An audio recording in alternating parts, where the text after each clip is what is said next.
자, 그 다음에 주택 구매력 지수라고 있는데,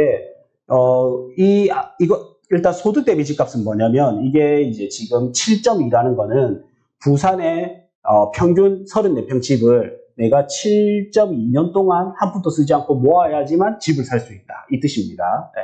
그 다음에 여기서는 주택 구매력 지수는 집값과 소득과 대출 이자까지 포함해가지고 얼마나 집을 사는데 매력적이냐 이런 건데, 요것도 마찬가지로 주택 구매력 지수가 높을 때 매력이 좋은 거니까 매력 있을 때 사면 거의 실패를 안 해요.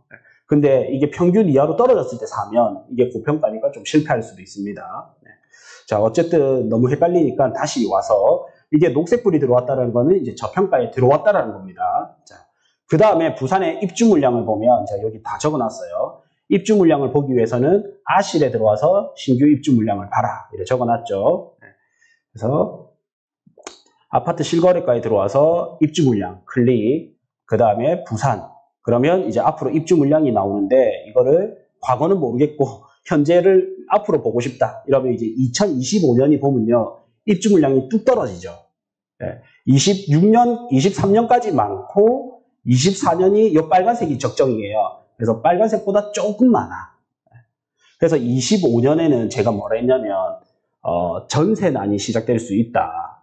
그 다음에 구축 아파트가 오를 수 있다. 이거를 입주 물량을 보고 말씀드리는 거예요. 옛날에 반도체 대란으로 자동차가 안 나올 때 신차 공급이 안 되니까 중고차 가격이 오르잖아요. 그러면 신축 아파트 공급이 안 되면 중고 아파트 가격이 오른단 말이에요. 그게 이제 구축 아파트입니다. 그리고 또 이제 전세 같은 경우에는 입주 물량의 영향을 굉장히 많이 받거든요. 그래서 부산이 참고로 전세가 엄청나게 없습니다. 자, 매물량 흐름 한번 볼게요. 아실에 들어와서 똑같이 밑에 오면 여기 매물 증감이라고 있는데, 전국 시도별로 이래 보고, 자, 시도별로 봐서 부산을 찍어 볼게요. 내려와서 부산을 찍고, 자, 일단 매매 물량을 보면 매매 물량을 보면 역대급으로 많이 쌓이고 있어요. 그래서 아직까지 부산 평균을 봤을 때는 썩 좋은 상태는 아닌 거예요. A급지 위주로 좋은 거지 전체가 좋은 건 아니에요. 근데 놀랍게도 전세가 굉장히 많이 빠졌습니다. 급속도로 빠지고 있어요. 그리고 자, 네이버 부동산 들어가서도 한번 볼게요.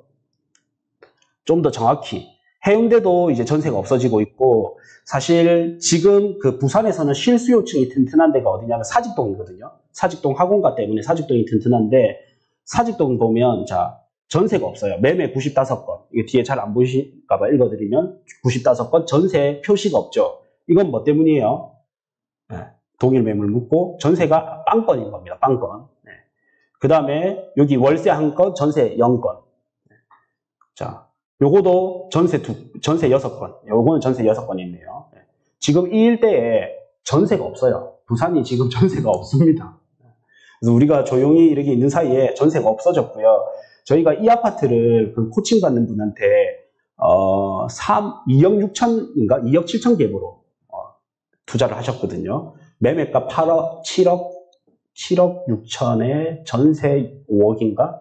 이랬을 거예요, 아마. 지금 여기도 보면 이것도 추천 아파트인데, 자, 매매 8억 3천. 매매 8억 3천이고 전세가 자, 5억 2천, 5억 3천 이래 있어요. 그래서 전세가 없어요.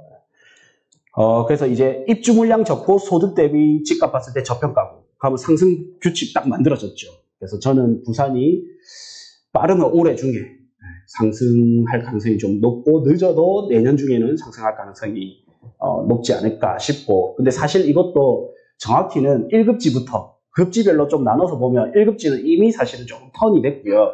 계엄령 이후로 거래량이 급감했거든요.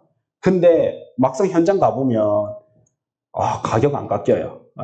가격 급매 잘 안 나오고요. 어쩌다 나오면 우리같이 대기 수요가 많은 데서 톡톡 하다 보니까 거의 없습니다. 그래서 지금 뭔가 하시려면 빨리 움직이는 게 좀 유리합니다. 자, 그 다음에 마법의 지표 거래량을 보여드릴 건데, 이 거래량 보세요. 자, 거래량은 여기 부동산 지인이 제일 좋거든요. 거래량을 대부분은 어떻게 말씀하냐면, 밑에 이렇게 오면 리치고에서도 거래량이 나오는데, 이 거래량이 자, 여기 거래량이 나오거든요. 요 10년치를 보면 부산은 10년 평균 3,377건이 평균 거래량이다. 근데 이번 달은 거래량이 2,190건이다. 뭐 이런 식으로 전문가분들이 나와서 얘기를 한단 말이에요. 네, 근데 이게 조금 디테일하지 못한 부분이 있습니다. 이 완전히 디테일한 부분을 부동산 지인에서 완전히 알려주거든요. 그래서 제가 그 지인을 정말 달고 살았을 정도로 자주 봤습니다. 그래서 여기서 보면 부산을 볼게요. 이거는 전국 통일입니다. 이것만 볼 줄 알아도 내가 정확하게 무릎은 잡을 수가 있어요. 그래서 언제 사야 된다, 이거는 잡을 수 있습니다. 자, 이렇게 보면, 자, 부동산 지인에 들어와서 지역 아파트에 들어와서 부산이라고 찍습니다. 그러면 밑에 이 차트가 나오거든요. 여기서 주요 지표에서 거래량을 딱 찍어. 그러면 시세와 거래량을 한 번에 볼 수 있는데 막 차트만 나오면 머리 아프죠. 자, 여기서 요거 선으로 된 거 있죠. 선으로 된 게 있고, 자, 요 밑에 면으로 된 게 있습니다. 자, 이거는 아주 중요하니까 이건 딱 집중할게요. 5분만 집중하면 됩니다. 이 면으로 된 게 뭐냐면 10년 평균 거래량이에요. 10년 평균 거래량. 근데 요 거래량이 많았다가 줄었다가 많았다가 줄었다가 톱니날처럼 이렇게 돼 있잖아요. 보세요. 3월 달에 거래량이 많아요. 그리고 7월 달에 거래량이 작고, 다시 10월 달 거래량 많고, 1월 달 작고, 3월 달 많고, 7월 달 작고, 10월 달 많고, 1월 달 작고, 3월 달 많고, 또 7월 달 작고, 10월 달 많고, 계속 월이 똑같이 반복되잖아요. 왜 그럴까요?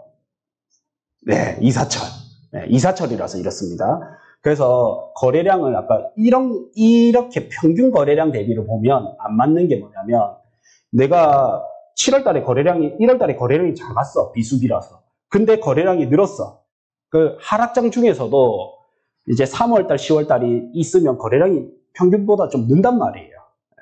그러니까 왜냐면 아파트는 투자로서 보는 사람도 있지만 실거주로서 훨씬 많이 보기 때문에, 그러면 내가 이 거래량에 속아버리는 거예요. 아시겠죠? 그래서 부동산 지인에서는 어떻게 만들어 놨냐면 이렇게 평균보다 많은 구간, 평균보다 작은 구간을 알 수 있도록 만들었어요.